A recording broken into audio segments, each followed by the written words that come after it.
기업들이 오늘 일제히 시무식을 가졌습니다. 재계 총수들은 신년사를 통해 위기 돌파를 올해 최우선 과제로 꼽고 있습니다. 산업부 이상원 기자와 함께 올해 기업들의 경영 전략을 살펴보겠습니다. 이 기자, 오늘 기업들 시무식 일제히 치러졌죠? 기업들은 최고 경영진의 신년사를 통해서 한 해 목표를 공개하고 있는데, 오늘 내용들을 보니까 아무래도 경제 위기를 어떻게 돌파하느냐가 관건인 걸로 보입니다. 어떻습니까?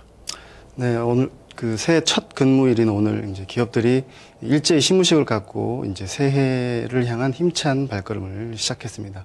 네. 지난해 기업들이 성적이 상당히 저조했고 올해도 경기가 어려울 것이라는 전망이 많기 때문에 이 총수들이 읽어내려가는 그 신년사 하나하나의 이 긴장감과 위기 극복을 위한 그 결연한 의지가 담겼습니다. 이 기필코라든지 절체절명의, 철저하게, 반드시 이런 총수들이 선택한 단어만 봐도 대강의 느낌을 알 수 있을 정도인데요. 특히 현대차그룹의 경우 정몽구 회장이 신년사를 통해서 매년 한 해 목표를 제시하는 것이 관례화되어 있었는데요. 올해도 정 회장은 양재동 사옥에서 열린 시무식에서 올해 글로벌 생산 판매 목표를 820만 대로 구체적으로 제시하고요.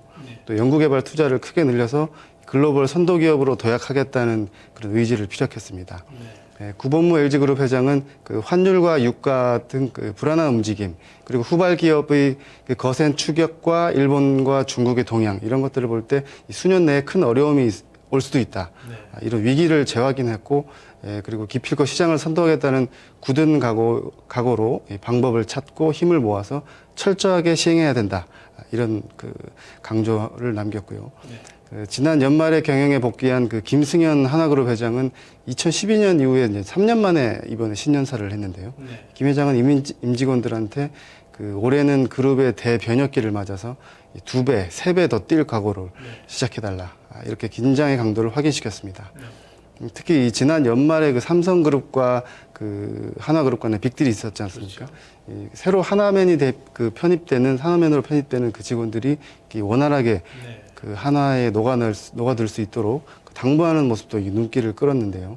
이 삼성 테크윈이나 삼성 토탈 등 이 한화에 매각된 삼성 계열사에서 노조를 결성하거나 또 매각을 반대하는 운동을 하고 있다는 점을 의식한 것으로 보입니다. 네, 그렇군요.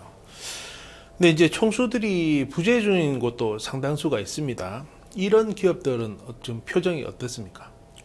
일단 삼성그룹 같은 경우 이건희 회장이 병상에 있기 때문에 올해는 공식적인 신년사를 발표하지 않고 매년 하던 신년 하례회도 열지 않았습니다. 다만 이제 삼성전자 등 각 계열사별로 시무식을 따로따로 열었는데요. 이 권오현 삼성전자 죄송합니다. 권오현 삼성전자 부회장은 이 주력 사업에서 차별적인 경쟁력을 강화해서 이 선진 시장에서뿐만 아니라 이 신흥 시장에서도 우위를 이어가야 한다. 이런 공약을 천명했는데요. 이것이 중국 등 이렇게 어려운 신흥 시장 때문이 아닌가 이렇게 풀이가 됩니다. 그리고 SK그룹은 앞서 언급된 하나그룹을 이제 가장 부러워하는 곳 중에 하나인데요. 그렇죠. 최태원 회장이 아직 옥중에 있기 때문에 올해 시무식도 이 스펙스 추구 협의회라는 의결기구를 중심으로 치러졌습니다.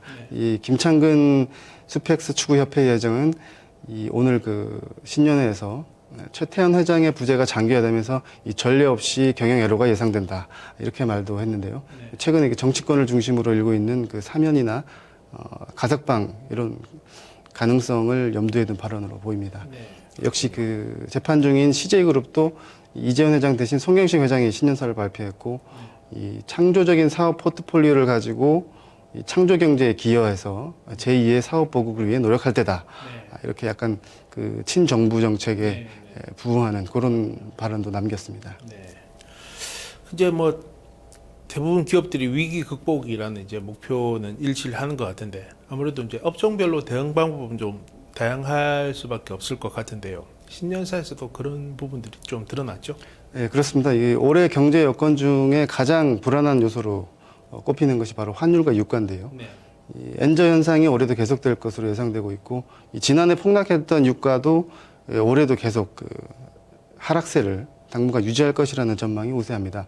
이 때문에 이 유가에 민감하거나 이 일본 업체들하고 경쟁해야 하는 업종에서 주로 심각한 경영 환경이 닥친 셈인데요. 일부 업종에서는 그 살아남아야 한다는 생존이 오히려 뭐 개혁이나 네. 변화보다는 오히려 더 중요한 과제로 떠오르고 있습니다. 이 그룹 매출의 절반 이상을 그 에너지 화학 분야에 기대고 있는 SK그룹도 오늘 그 김창건 의장이 생존을 걱정해야 할 처지다. 네. 이렇게 말을 할 정도였고, 그다음에 그 정유사를 또 주력 계열로 보유하고 있는 그 GS그룹도 이 허창수 회장이 모든 구성원이 위기의식을 공유하고 또 수립된 목표를 반드시 달성해내겠다는 결연한 의지와 굳건한 실행력이 필요하다. 이렇게 긴장감을 요구했습니다.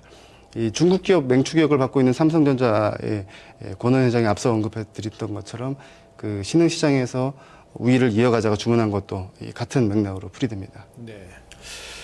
근데 이제 지난 연말 문제가 됐던 그 땅콩 회항 사건을 계기로 기업 문화를 바꾸자 이런 분위기도 좀 많이 나오고 있는 것 같은데요. 아무래도 여러 가지로 이 여론의 눈치를 좀 볼 수밖에 없지 않을까 싶은데 어떻습니까? 네, 오늘 총수들의 신년사에서 이 또 하나 눈길을 끄는 부분이 그런 그 언급한 부분들인데요. 네. 지난 연말 그 땅콩 회항으로 불리는 그 재벌 일가의 어떤 갑질 논란, 그렇죠. 이런 것들이 자칫 재계 전체를 바라보는 시각에 영향을 주지 않을까 이렇게 우려하면서 어떤 그 열린 조직이나 윤리 경영 그리고 기업의 사회적 책임 등을 강조하는 그 모습들이 오늘 그 시무식 곳곳에서 비춰졌습니다. 현정은 현대그룹 회장은 윤리 경영을 도외시하면 기업 내부에서는 물론 외부적으로도 사회적인 신뢰를 잃게 된다. 그래서 교육과 업무 프로세스 개선을 강조했고요. 그리고 논란이 된 대한항공과도 어떤 경쟁 구도에도 있는데 이 금호아시아나 그룹의 그 박상구 회장은 사회로부터 국민들로부터 존경받는 아름다운 기업을 만들어야 한다. 그 말하면서 본인부터 솔선수범하겠다. 이런 다짐도 전했습니다. 이 박용만 두산그룹 회장도 박용만 회장 같은 경우는 그 대한상의 회장도 경영하고 있는데요. 땅콩 회항 사태가 키운 이 반기업 정서와 관련해서 이 기업들이 올바른 규범과 관행을 세우는 노력을 기울여야 한다. 이렇게 말했습니다. 네, 그렇군요. 기업들이 뭐 아무쪼록 좀 새로 거듭나는 계기가 됐으면 좋겠습니다. 이상훈 기자 수고했습니다. 2015년 새해가 밝았지만 경제의 전망은 그리 호락호락하지 않습니다. 올해도 나라 안팎으로 많은 도전에 직면할 것으로 보입니다. 지난해보다는 좀 더 소통하고 어려움을 함께 나눠 가지려는 한 해가 됐으면 합니다. 뉴스동을 마칩니다. 고맙습니다.